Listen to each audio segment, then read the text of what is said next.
सर्वप्रथम जय नेपाल चाहिँ मैले किन गर्न चाहेँ भने कि हाम्रो देशको झन्डा भएको हुनाले र हाम्रो देशको दाजुभाइ अनि जेएनजी भएको हुनाले म तपाईँलाई यता पनि देखाउँछु है। सबैजनालाई घुमाएर यहाँ खानु पनि हुँदैछ।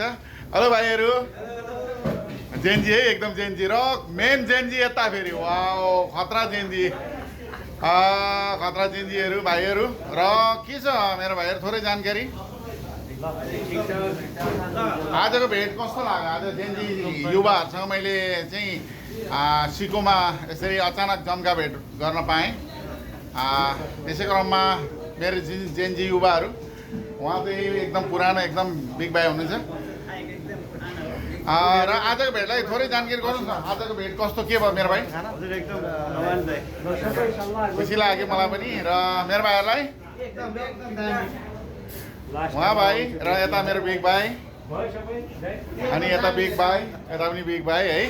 र आज जम्का भेट हाम्रो भयो, एकदम मलाई पनि खुसी लाग्यो। र ठिक छ, यसरी नै हामीले हरेक ठाउँमा यसरी नै भेट्ने हो है। र खुसी बाँड्दै बाँड्दै हिँड्ने त हो नि होइन? एकदमै ल, एकदम ह्याप्पी होइन त?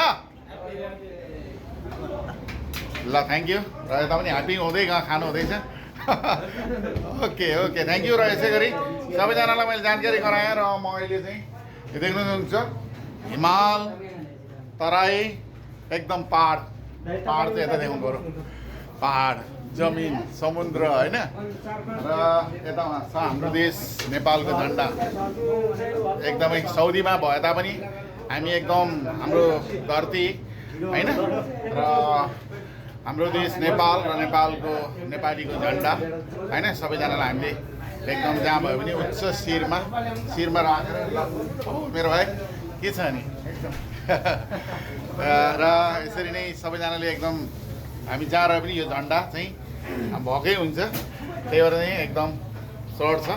र सबैजनालाई जानकारी गराउन चाहेँ र thank you so much all.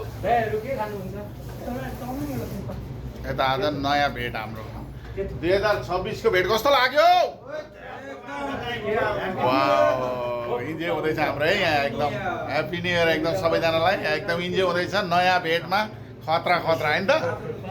ल इन्जोय इन्जोय सबै इन्जोय।